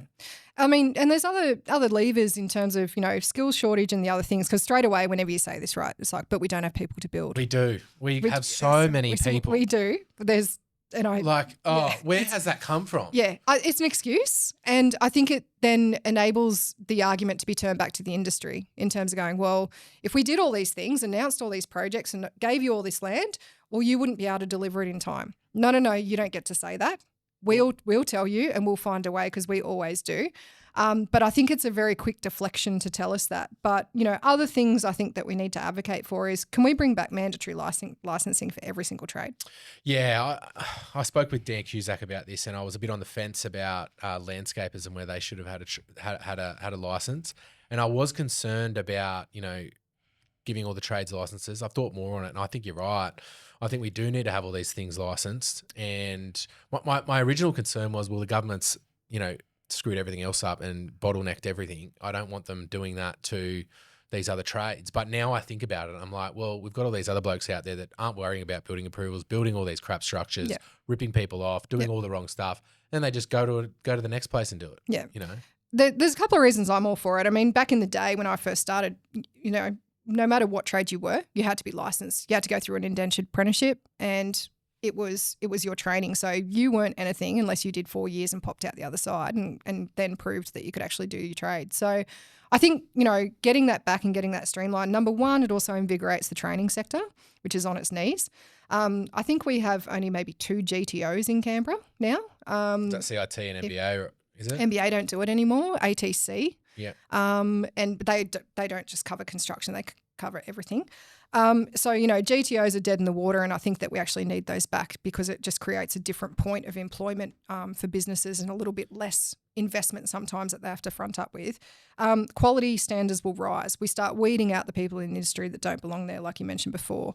It has a wraparound effect in terms of where the industry can go in terms of competency, quality, giving people, assurance, licensing trades like waterproofing and other things I'm big on. And I know that's a controversial thing, but I do believe that we can't whinge about key defects in construction builds and then not come back to the source in terms of going, okay, well, let's appropriately license and train people. I also believe that licensing all trades then takes the onus of responsibility somewhat off contractors to bear the load on that. And the builder, the builder, right? So in terms of, they're kind of the last stop shop. They're the ones who can get taken to court. They're the ones that can have, their licenses revoked. They become personally liable now on this new legislation changing with nominees. And so, sort of going, well, there has to be other people down that food chain who are equally responsible that also need to be in the same sphere. And so I think it creates a bit more of a holistic kind of ecosystem where accountability and responsibility are more shared, which will in turn, create a better level of quality throughout that ecosystem. Also the accountability stuff that when things go wrong, that it's not just landing in one place. So on the developer's shoulder, because you can trace it back to, hey, this is the waterproof that did it, this is his license number, or whatever the case may be. This is the tradesman. Yeah. Da, da, da. Yeah. And a bit of accountability to raise the standard to enforce people doing the training they need to be doing, regularly checking in with the newest and best updates and stuff like that. Yeah. And training can't be a bad thing, right? In terms of getting people across new legislation, new building code information. I mean, it changes so often. It's an innovative space. Yeah. So it's about, showing that initiative and driving that as well. So look, I think there's a few levers that we can pull on, through different parts of government and different streams that don't have to be an onerous thing, that don't have to, the regulation stuff at the moment is crazy, but being able to have those conversations and put some of those things in place can only be a benefit. I went to a lunch earlier in the weekend and Chris Steele did mention that they are looking at bringing licensing in, which is fantastic. Yeah. I think the government is motivated to make change, but the problem is it's just so slow. It's slow, and also I think they look at their resourcing within their departments and kind of go, well, we can't tackle this as well. And again, that's where you need to bring industry in and go, well, where can we where have we already got established players that can actually pick up some of this stuff and you can outsource a lot of this rather than having, the burden sitting in your own backyard. But again, probably looking at some own efficiencies in your own backyard as well. So I don't think the excuse should just be, oh, well, we can't do this because we don't have the resourcing. Well, let's work that out. Yeah, we're able and willing to help out, get us in there and we can come up with some good plans and get some stuff happening. Because at the moment, look, I keep talking about the building approval situation and where everything's at. I think once we fix that, then there's going to be some more confidence come back into the market. People will be like, well, let's build again. Yeah. Let's come back to Canberra and let's, build the stadiums and build the next whatever it is. Yeah, yeah. And at the moment, it's just like there's this roadblock there and it's just... Don't you think it's a bit of a frustrating conversation though when people are saying, oh, but it's so expensive to build, the cost keeps going up. Why do you think the cost keeps going up? Like when it's a flat market and we can't get things done and you're doing bite-sized chunks, of course it costs more. It's if the floodgates were opened and people were busy, costs come down, like it's a no-brainer. I'm not an economist, but I do kind of understand how it works. And it's frustrating for me to hear around the regulation side and, the fact that we're not setting up a task force right now to sort of understand and go in and go, in all of these different departments where these approvals get bandied around, what is actually happening inside that and what do we need to do? I think if it really got drilled down, we'd find that it was probably half a dozen things that just need to be, I guess rejigged or, sorted out within their own departments. But, again, that argument comes back that, oh, but, it's so costly to build and builders keep putting their prices up and, there's all these things. And it's like, again, it seems to be a bit of a deflection where all of a sudden we then have to take responsibility for that.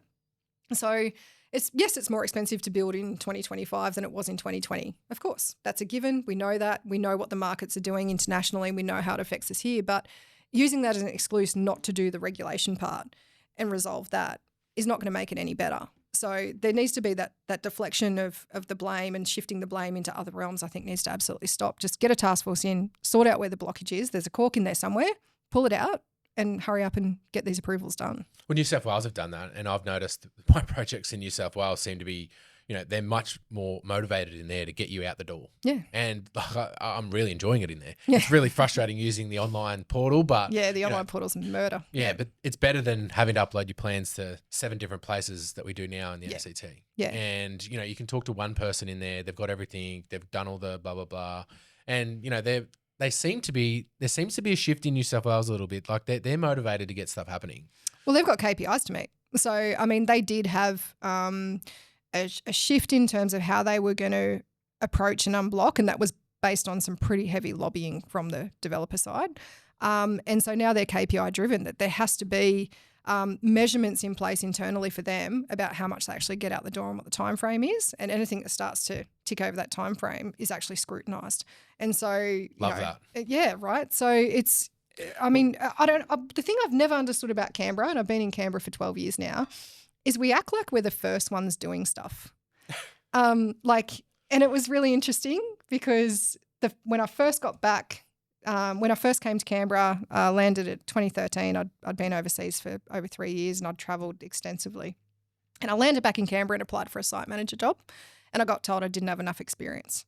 So this is coming off the back of a nuclear decommissioning project, right? Of all the things I'd done leading up to that, I was running a structural steel company in Sydney, all these other things. And I literally had a recruiter say, you don't have enough experience. And I was like, you got to be kidding me. Like, what are you talking about? Because Canberra behaves like we're just in this, it is the Canberra bubble. And I hate talking about the bubble, but it's like we're some game-changing territory that's doing something wildly different. Newsflash, Canberra, we're not. Like, we are the same as everyone else. It's just that everyone else is doing it better and we're not. And so our statistics with female participation are as low as Northern Territory. Our approvals are the lowest, I think, in almost every state and territory in Australia. Like, all of these stats is a little bit embarrassing and they can all be fixed because everybody else has fixed them. And so, yeah, I don't understand the mentality of, oh, this is really hard to fix. It's like, well, they're doing it just over the fence. So, and look at New Zealand. I talk about New Zealand regularly. They've got 10-day approvals over there. Yeah. Low risk construction work, 10 days. Bang, away you go. Yeah. And they have trees. Yeah. And they have services and utilities. And so what's different? I don't know, it's like we sort of have magical unicorn trees or something in Canberra that, I don't know, I do not understand it. I don't think I'm ever going to understand it. I think it's one of those frustration points for me because, again, I'm a doer. There's some talkers. We need to meet in the middle. Yeah, I'm getting sick of going to the meetings, to be honest, because we keep talking about the same stuff. Yeah. Oh, Icon is slowing things up. Evo is slowing things up. TCCS is, nothing has changed. So are they in the room? Yeah.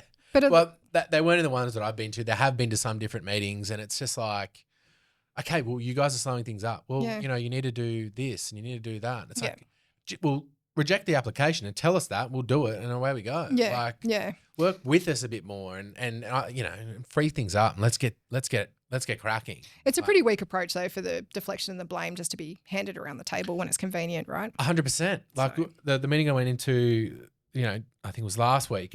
We're all talking about Icon and Evo and the new suburbs and the greenfields, and they weren't even in there. And everyone's talking about that problem, and then, we'll get them in the next meeting. But what is the actual problem? Like, have we never put services in the ground in a greenfield site before? I mean, we have. So are we just confused again? Or I just don't understand. Like, we're not doing anything groundbreaking. Well, this is where I start thinking about conspiracy, right? We're diving now. Yeah. Here we go. Because they've known that the construction industry is slowing down. How to slow down the construction industry from falling off the cliff? You draw out approvals. That's the only logical thing I can think of. But anyway, let's change tack. We don't want to go down. What does better building mean to you? Better building means to me, I guess, well, the way I approach anything I'm building is I'm going to do this the best that I possibly can. And it doesn't matter if on Monday I've got to replace a pergola roof for a cousin because they're selling their house. So got some love jobs on. I will approach that in the same way I'll approach the war memorial. So no job to me has any different approach about, it's only worth this much and so we're only going to do this amount of work. I have annoyed my team of people that I've worked with over the years because they'll walk away from something and I drag them all back and go, how about we finish the last 10% of getting this right? So I've established a particular quality standard for myself that I try and instill in other people that I work with. And I think that, we've got to, if we don't want to be criticised and we don't want to be called grubby subbies or we don't want to be called grubby builders or dodgy builders or whatever, we do have to start getting our pride back in our work. And we still have to make sure that we're delivering for our clients in the right way and understanding, I guess, the importance and the trust and integrity that needs to come with that. So I think that quality standards have dropped dramatically. I think that partly is a byproduct of sometimes the constraints we have with dollars and contracting and expectations, but I do think it's got to come down to us as individuals about what are we willing to walk away from and say that that's okay. And so I think for me, it's if we want the respect to be rebuilt, we have to sort of start respecting our own work and actually looking at what we're producing. Some of the stuff, and you would see this as well, I'm sure, when you go to some jobs, some of the workmanship's horrific. And I can't fathom, and look, when I stepped into Kane, I had to come and clean up a bunch of legacy jobs.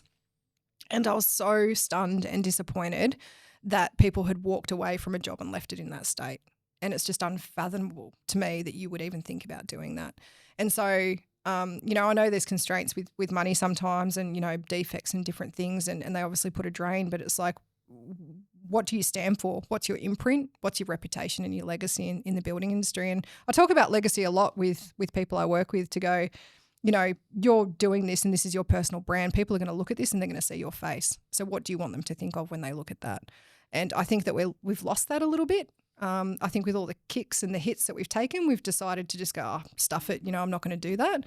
We need to bring that back. We need to bring our standards back and instill that confidence, I think. Yeah. One of the things that comes to mind is we had a job we finished 20 months ago and the boot leaked on the pergola and, I'm going back there now to sort of fix that up. And it's well outside of our period. But I didn't want to leave that person in that situation. And, it's stuff happens, unfortunately. And I think your reputation is important. And I didn't want to do that just because of the reputation. It was more like the person. I didn't want to leave them in a lurch. You know what I mean? Yeah. What's your leadership style, Joe? Have you thought about it? Yeah, I mean, and I don't get too wanky about it, let's be honest. I do read a lot of leadership books and different things, but some of them I just roll my eyes at. What you see is what you get. I have a healthy little ego, and I know that with all the things that I've gone through and the things that I've learned, I know that I'm actually good at a lot of the stuff I do. I'm rubbish at other stuff, but work in progress. But so I bring a level of confidence, but I also bring a level of humility with that as well. And I work on a pretty simple trust basis, is that I'm going to put all my effort into you. So if you're in my team, the mentorship, the support, everything I give to you, I expect to be reciprocated.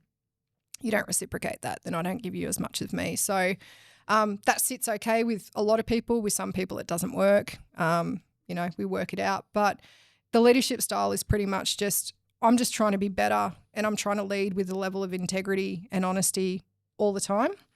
And I just expect you to do the same. And we'll just go in that direction together and work our way to sort of get there. So having grown up playing team sport, my entire life, that's how I look at construction teams as well. We all have a job to do on the field.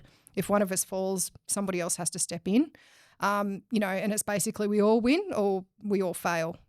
We don't get there on our own at all. So it's very much around working in that environment. And I think the hardest thing for me over the past couple of years, particularly with awards and things, and it sat really uncomfortably with me, is that I was the one up on stage, when you get nominated or you win an Australian of the Year award for your territory, and then you have to go and stand on a national stage with people curing cancer and trekking across Antarctica for climate change and all those sorts of things.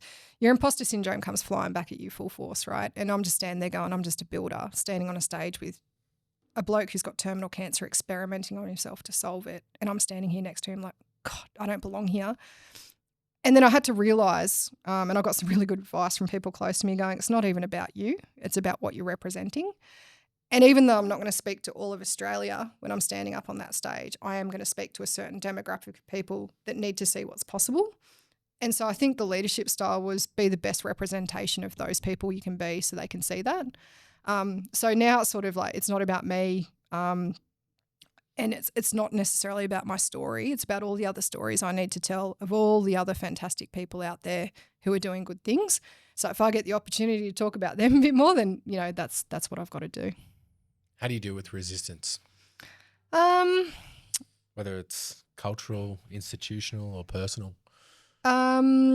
If I believe that I can find equitable ground with someone who initially pushes back, then I'll take the time.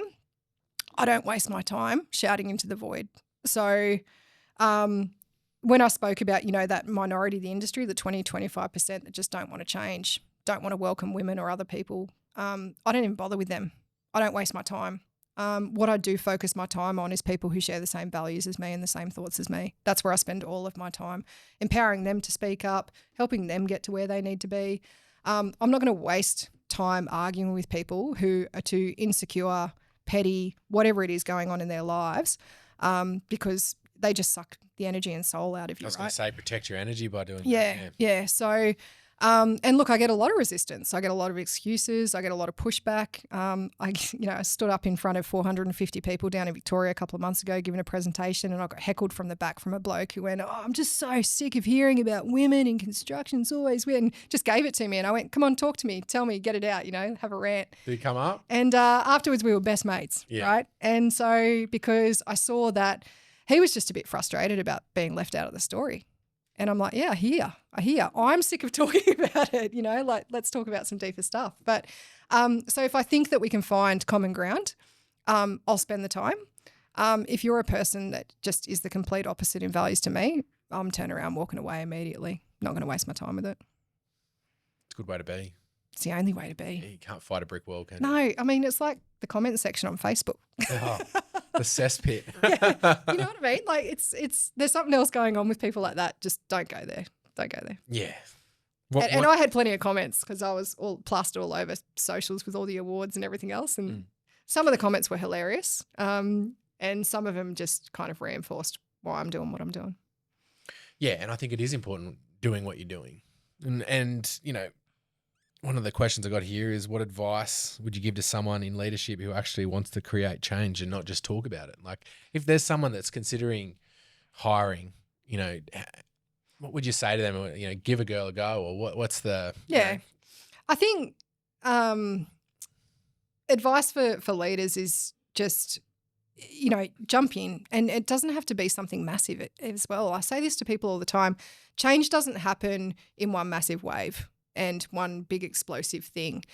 If you think about the work that I've been doing, it's been over the course of 30 years. Every time I stood up for myself, every time I took a step forward was an act of resistance and change that I made. And it wasn't loud, and it wasn't in front of, a big crowd of people. The change that I've been able to instigate of late has happened off the back of getting some awards and getting a national platform.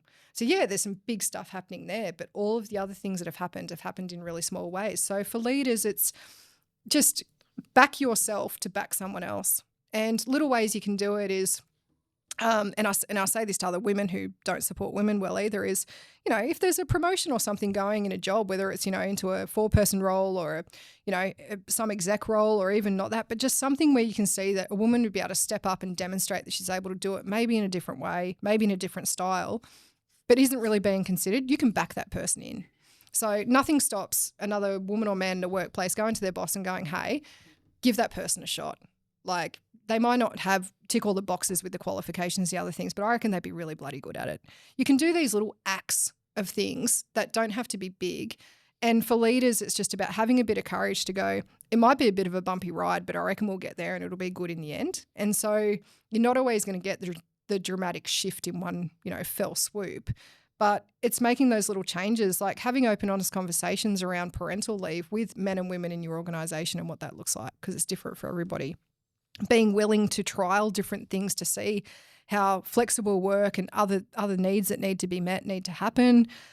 Just all those little things that you might be hedging on, like just take little steps and then the momentum grows and people feel a lot more comfortable then bringing you ideas and different ways of doing things. And also the loyalty and the return you will get in effort will be tenfold. So sometimes it's not always massive shifts. It's just doing a couple of little things to start that ball rolling. One person that comes to mind is Sean Hardwick. Yep. He's given a young girl a go and she's smashing it. Yeah. She's I was talking to him the other day. And is that Amber? I think so. I think so. Yeah. He had her working at what's the girls' school? Grammar. Yeah. He's like, mate, she's absolutely she's a little weapon. Yeah. And he's really promoted that really well. And I think he's a big leader in that space, And the bridges I was talking about, building earlier on was things like, if you're worried about what the culture is going to be like, have a chat with your team and say, this is what you're doing and this is how you're going to do it, Yeah. But I think people would be surprised when if they were to take the opportunity to hire a girl.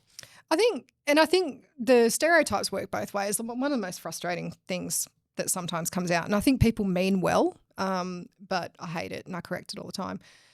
People turn around and go, oh, yeah, girls are so much better on site because they're so much safer. What? Like, no, I've seen terrible safety behaviour from whether they're apprentices or young engineers or whatever on sites. And I think those sorts of generalist comments are actually really harmful and they're not true. And so I always correct it and go, well, I'm going to disagree with you there because I've seen behaviour that's terrible from both sides of the fence. And I don't think that's kind of a prerequisite or a precursor of that person. But it's that sort of stuff that it's like, I think we need to stop that. The general comments about just because they're a certain gender, they do something a certain way, just stop. We're just people. We're just going to turn up and have a crack. Might be good, might be bad, whatever, but it's got nothing to do with that side of it. One of the things that Jeff said to me, so that day, take us back to that day where he stepped in with those guys. So he kicked all those guys off site. He called every single person into a big site meeting in the middle of this site and turned around and said, this doesn't happen on our sites. What just happened over there? If you're going to single anybody out, then you're not welcome and you can leave. There's the gates now. You can walk out the door and do not think you're going to come back on any of these sites. And he said, at the end of the day, we're just all people who are here to do a job and we need to look after each other. If anyone's got a problem with it, go and find somewhere else to work. That was all he said, right? He didn't yell. He didn't scream. And within that, he said people every single time. He didn't say male, female, girl, boy, bloke, Sheila. He just said people. And his whole thing through his entire career and all of the conversations that we've had have been around, we're just people who turn up to do a job and we've got to look after each other and get there together. And it's such a simple thing to put in the back of your mind. So doesn't matter whether you're employing female apprentices, male apprentices, what it is, just let them come in, show you what they can do and just understand that, there's going to be probably some slight differences with it, but at the end of the day, just people doing a job. Yeah, what would you say to someone that's on the fence and is considering it but isn't sure? What's the worst that happens? Give it a go. Yeah. I mean, it's like anything though, right? Like it is, yeah. But there's just that old school mentality, that we're trying to break through, and maybe some people just don't know what the steps to take or how to do it. And I don't know. Ask me. Yeah. So, I mean, if someone is thinking, they just reach out to you. Is that right? Yeah. And I mean, I'll be honest with you. I had a builder reach out to me who was like, "Yep, So we went, they were part of our pathway program. So they had work experience girls on the site. And then after that, he said, look, this one was really good. I'd love to offer her a job. And I said, fantastic. He goes, but I actually need to ask you a question. It's a bit of a weird question. And I said, shoot. And he said, where do I get a sanitary bin from? So sanitary bins, women need them, right? And so, and he felt really embarrassed, but at least was honest enough to go, I don't even know where I'm supposed to get these. Can you give us a heads up? Because we're going to organise a loo and we'll organise one of those. And I said, thanks very much for asking me, because do you have any idea how many people don't have these on sites and how much it sends young girls in particular into turmoil trying to work out how to manage some of that stuff? So there are some nuances to go through. You can absolutely ask the question because none of it's scary. I think any bloke who has a wife or a daughter or a sister or even a mum understand how women's bodies work. So we can have those conversations around that stuff that's not scary or intimidating and just shows a level of respect for the people involved. But none of that stuff should come into play about what that person is capable of doing in your business. And I always bring it down to that. Just let them prove what they can do for you. Yeah. And to start with, take the chance, right?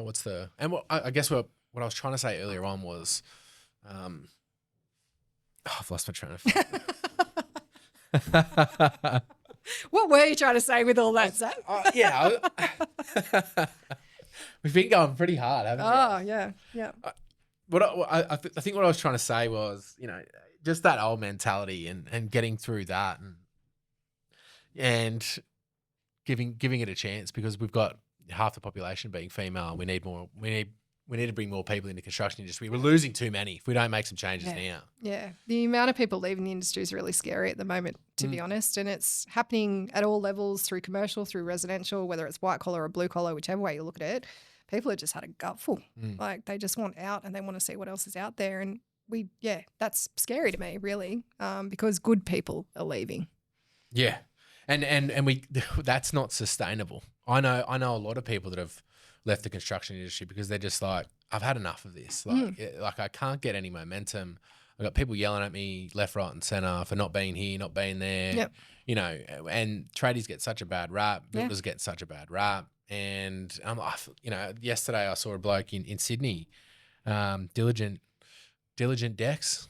He's packing up and he's had enough. Yeah. And, he's got 25,000 followers and he's really documented everything well, done all this really great stuff. Yep. And, now he's just had enough, and he's just like, this is just sucking my soul, and I'm not going to do it anymore. Yeah. And that's so disappointing because he's so good at what he's doing. Yeah. And Anyway, where do you want to take Build Like a Girl? What's the plan there? What are you doing? What's Build Like a Girl all about? Yeah, so I finished up with Kane on 30th of June.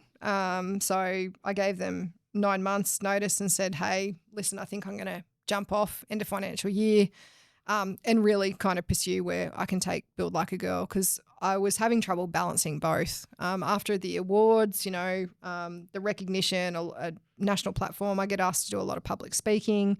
And I have to balance all of that. I was balancing all those things with then a full-time job and a very sort of intense full-time job. And I sort of came to a point where I went, I'm not giving 100% of myself to either of or any of these things.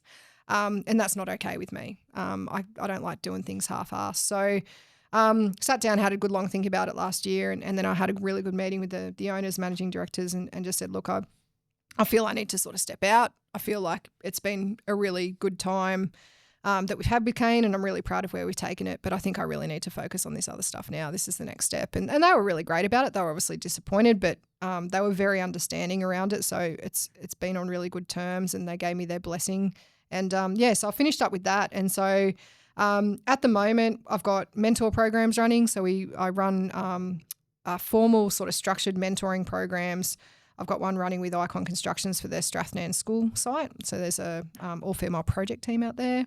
I'm doing it with Ashiona and Transgrid out at Yass and Tumut, because they also did a pathway program to get a cohort of women into that project for long-term employment. And so I'm on a mentoring program with them. I'm also hooked in with NAWIC and are running the Embark program. So we have 15 predominantly tradeswomen, but some of them are working more in the commercial blue-collar space. And we match them up with a mentor, and then I facilitate all of that, which has been running really well. Developing respect at work training in the background, and so working with the Fair Work Ombudsman, because it's important to probably note that legislation's changed in terms of sexual harassment and gender on site as well. Sexual assault's a notifiable incident, but also sexual harassment is treated equally as severely and can have incredible repercussions for your business from a work safe and fair work perspective. So looking at developing and rolling out some training on that for businesses to help them with that.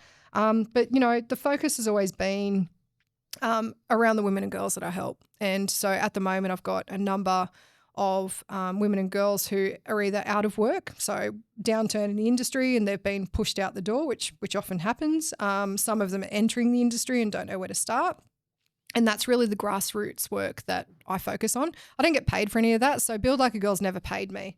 And so I now need to work out how to pay my mortgage and do all this sort of stuff. So that's kind of going to be the focus, and it will never stray from doing that on the ground work. The other thing I do, and when I mentioned that there's things still happening in the industry that are not great, about 18 months ago, it was actually just after I got announced as the ACT Australian of the Year, and there was, media and all this fabulous stuff and, going on. And then in 1 week, in the first week of November, I got 4 phone calls. 3 of those were serious sexual harassment incidences that had happened to young girls on site, and one was an actual sexual assault. She was assaulted on site, which meant that on a Wednesday night at 11 p.m, I was sitting down at a police station helping her make a statement. And, I called my partner and said, hey, I'm going to be home late because this is where I am. And she said, do what you got to do. And that was probably one of the most confronting things I've done since I started this, to have to do it on behalf of someone. That person is still on workers' compensation. She hasn't been able to return back to work. Haven't been able to get her back. Probably don't think I will. But we are helping her with counselling. So we've managed to get some funding together to help her to get some actual proper psychology. Was this what you spoke about at the construction industry breakfast last year with the ladder and blah, blah, blah? Yeah. And so, one of the other incidences was a young girl working just outside of Canberra with a crew. She came through a few years ago through one of our programs, then started plumbing, third-year plumber. On this particular night, 2 of the guys got drunk after their snitty night, came back to the motel, tried to kick a door around to assault her. Luckily, she made enough noise And then two other. So in 1 week, I had 4 really serious, really extreme things. And what people probably don't understand with what I do is that I'm the one who gets those phone calls because they don't know where to go. They don't know what their rights are. Automatically, the first things out of their mouths are, "Oh, I'm going to get the sack, aren't I?" And so straight away, it's the job insecurity thing that they're going, well, that's it. It's done. This incident's happened. Even though it's not their fault, I'm going to get fired because they're going to want to make this go away. So I have to talk them through what their rights are under Fair Work, what their rights are as an employee. And you've just taken that on your shoulders, haven't you? Yeah. So I don't have any social work background. It's been a crash course in trying to navigate that side of things and trying to get these girls, because they're all young, they're all under the age of 25, trying to get them the right services and support that they actually need to navigate these things, getting them to actually report the incident the right way so it can actually be logged not only with the employer but with the regulator if needed as well, depending on the jurisdiction, and just sitting there with them and letting them cry, and sort of vent about this and them asking, why did this happen to me on a building site when they're trying to do their job. So it's all of the things that I kind of have to navigate and deal with, and the text messages. I mean, I'll give you another example. I had an apprentice that I placed with a builder I know really, really well, and she was doing great. And then 3 months in, I did another check-in and I said, how's it all going? And she goes, I think I'm going to quit. And I said, what's going on? And she said, well, why do I have to always go and get the lunches and clean the toilets? But there's another first year guy that started the same as me in the same way, but he doesn't have to do any of that. And I went, don't quit. Let me have a conversation. Let's work this out. And it literally just came down to when I spoke to this builder about it and said, what is going on? Like, you've got 2 first-year apprentices, but one of them's doing this and the other one's learning how to hang doors and, put skirting on and all this sort of stuff. What are you doing? And he goes, oh, I just didn't think about it. I'm like, how can you not? And I said, do you understand what that message sends to that entire team? That she's the one going out getting your lunches and feeding you and cleaning toilets and doing those things, and he doesn't have to do it. Can you think for a second the message that sends to everybody about how you value her as opposed to the other? And I said, is it a skill set thing? And he said, no, it's not. And he fixed it straight away to his credit, and he had a really good heart-to-heart with her, and she has now stayed with him, and the relationship's great and they're having a good time. But there's little things like that that you have to be navigated. I guess that was the point when I tripped over my own thoughts, what I was trying to make before. I'm trying to consciously think about that stuff in terms of being better. When I was talking about language earlier on, it was more about like, I want to be respectful to Carly, who I know is a great builder. So when I refer to builders, I don't want to say he. Yeah. Do you know what I mean? Yeah. And I guess I said like inclusive language or whatever it was, but I don't mean that in that way. I mean it more like a respect thing, because I want more women to come into construction. Yeah. And I don't want to, I'll always say, the guys on site. I'll always say certain things, Yeah. But I guess what I'm trying to get at is that I'm trying to consciously be more thoughtful about, I can't just sit here in a podcast and say I want more women. I've got to actually think about it and do the, I guess, the little 1%ers that I can think of that, like that builder you just mentioned. I'm sure he was just like, oh, of course, I'm an idiot, So apologetic. And I guess that's what that was I guess the point I was trying to make. And but I think, Sav, like, don't tie yourself up in knots over it either. Like, it's I step into our group mentoring sessions that is 90, because we rarely get male mentors in the room, but when we do, we're very lucky. But I start opening by, hey guys, welcome back. And I think that it's you've got to understand too that your experience in construction is very different to mine, and you have been conditioned to talk and act and everything else in a certain way because you're a product of your environment, right? And I don't, I don't get hung up on some of that stuff, because I can see people like you are really trying really hard. But what I don't want is for you to feel that all of the things, sort of have to come, and all of that language and everything else has to be changed, when the mindset and the intention are good, and you are changing the industry in all of these ways and having all of this positive impact. And it's like, I really worry sometimes that the reason some guys don't speak up is because they're so frightened to actually do or say the wrong thing that they just remain silent because it's safer. And so I had this conversation with a friend of mine the other day and said, I actually think a lot of the stuff I'm going to be moving into is about empowering men. And she almost fell off a chair laughing. And she's like, why do you need to empower men? And I said, because they are now so unsure about what is right or wrong. And I said, and it's such a horrible place for them to be. And you mentioned before about that guy that yelled out when you were doing that presentation down in Victoria, and he's like, he was just saying that because he wasn't part of the conversation, and there's that thing that young men are taking their own lives, and there's that suicide situation, and it definitely has to be addressed. Yeah, but I think that there's enough room for everyone, and we can discuss all the things, and I guess me saying that I just wanted to change little things that I can do. And, I don't want to tie myself up into knots, but I want to be more inclusive, and I want to hold myself to a certain standard, Yeah. and I want to do better for myself and for the construction industry and for people coming into the construction industry. Yeah. Yeah. And I think that that's what it's got to be, is we all just try.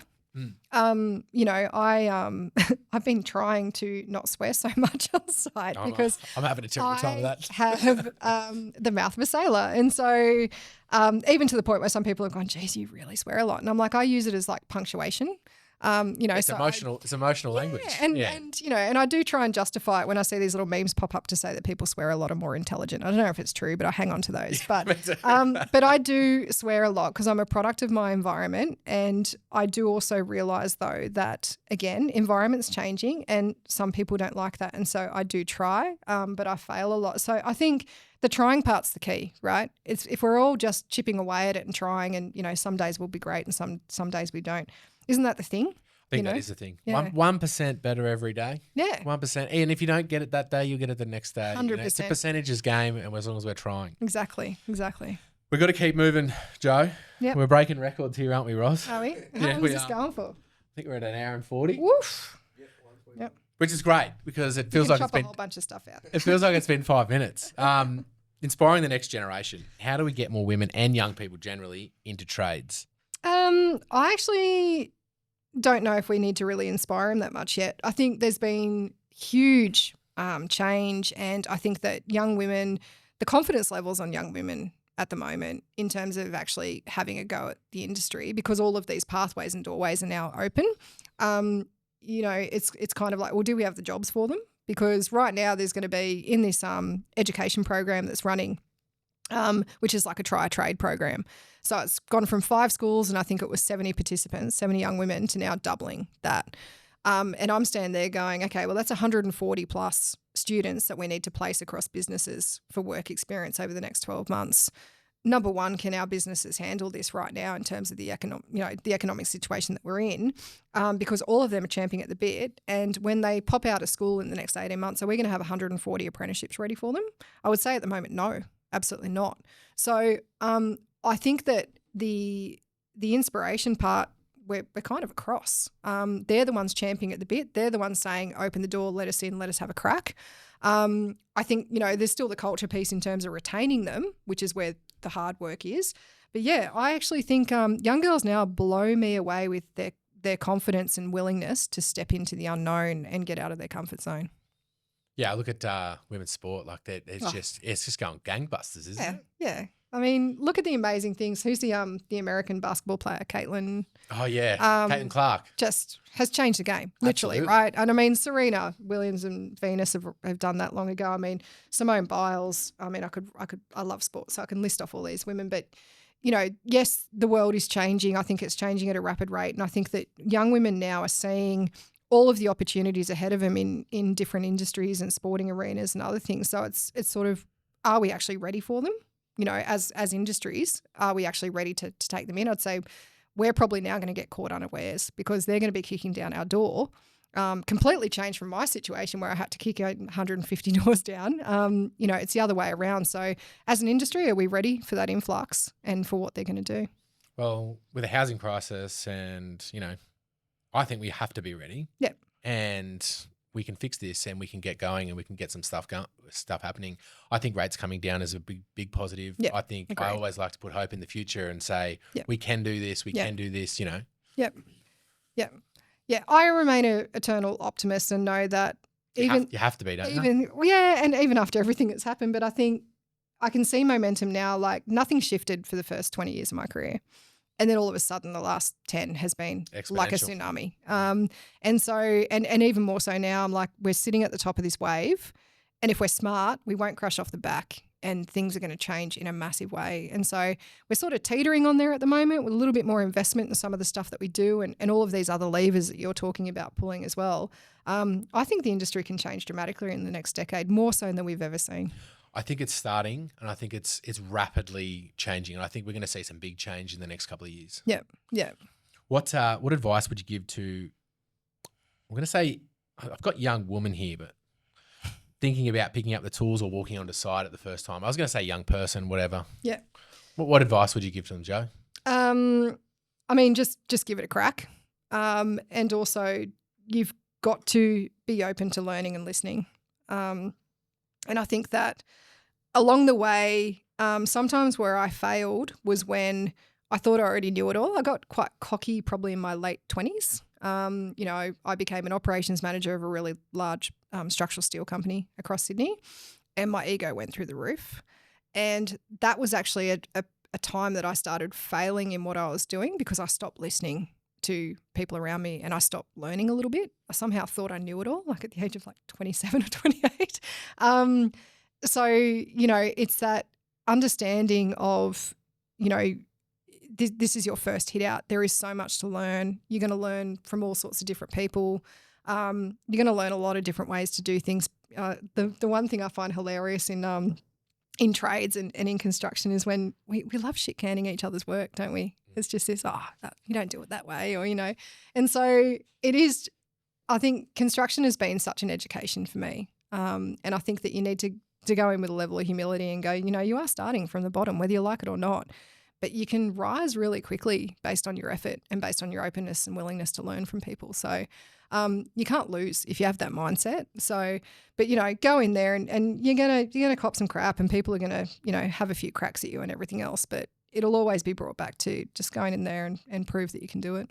I got told earlier in my apprenticeship, open your ears so you can fill your pockets. Yeah, 100%, right? And still do that now. The older that we are as well. We're going to move on to the quick fire round, Yeah. which is never quick fire. What's one tool that you can't live without on site, Joe? Hammer. Yeah, my life motto, I need to get a tattoo. If you can't fix it with a hammer, it can't be fixed. That goes for everyone and everything. What kind of hammer are you rocking? So my S-wing that I've had. S-wing? Yeah, that I bought in my 4th year. I managed to keep it. So, yeah, it's a part of me now. I think, It travelled around Australia. Yeah? Yeah, so Australian of the Year, they take things from you. So they took my hard hat covered in stickers and my hammer. Has the leather gone black, or have you got the rubber handle? It's pretty rusty and it's pretty, it's pretty gross actually. But it went all over Australia. So it's probably more travelled around Australia than I have. That's fantastic. Yeah. What's one myth or misconception about building or construction? Biggest myth or misconception, that it's full of dummies. It's full of some of the smartest and greatest people I've ever come across. And innovative. Yeah, just salt of the earth, yeah. That's a great one. Yeah. That's a really, really good point. Yeah. I think, open your eyes and talk to people in construction more and learn about them. Yeah. If you could fix one thing in the construction industry tomorrow, what would it be? Judgment. Stop judging each other. Just give everyone a fair go and just let them prove it. That's it. Simple. That's a great one. Yeah. Yeah. What's the best advice you've ever received in business or life?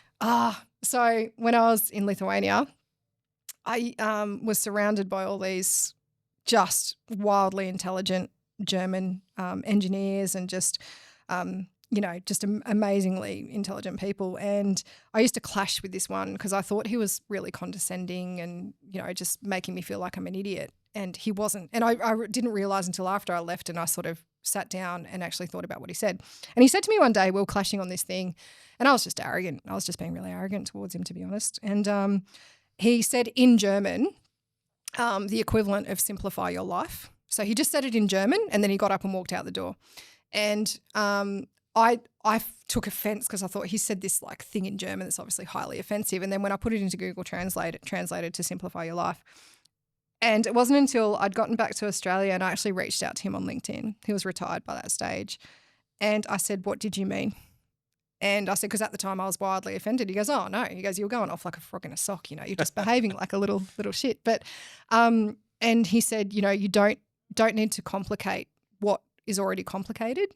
And he said, with everything in life, simplify all those things and think clearly about them and then just very quickly move on. And there was a lot more to it than that when we went sort of all the way around. But I say this to people all the time, like life is hard, life is complicated.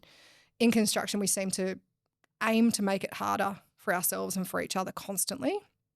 Just, simplify our lives, right? Get back to the basics.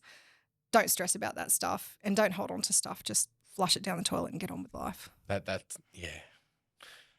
pretty profound, though, Yeah, isn't it? yeah. And I was so offended. What advice would you give your younger self if you were just starting out? Probably stick up for myself a little bit more. I probably copped a whole bunch of stuff and thought that I had to. And so I put up with a whole bunch of things that I sort of look back on now and go, why did you put up with that? So again, I think it needs to be balanced with a level of humility, but when you're being treated poorly, I think you do need to stand up for yourself. Another great piece of advice that I got from a very good friend of mine is if you're not going to value yourself, why is anyone else going to? And it took me a few years to learn that, but again, that's just stuck with me. So, Ways to live well, I think. You've got to value yourself so that other people do value you too, right? why would other people back you if you're not going to back yourself? What keeps you grounded outside of work? What do you do to switch off? Ooh, I don't.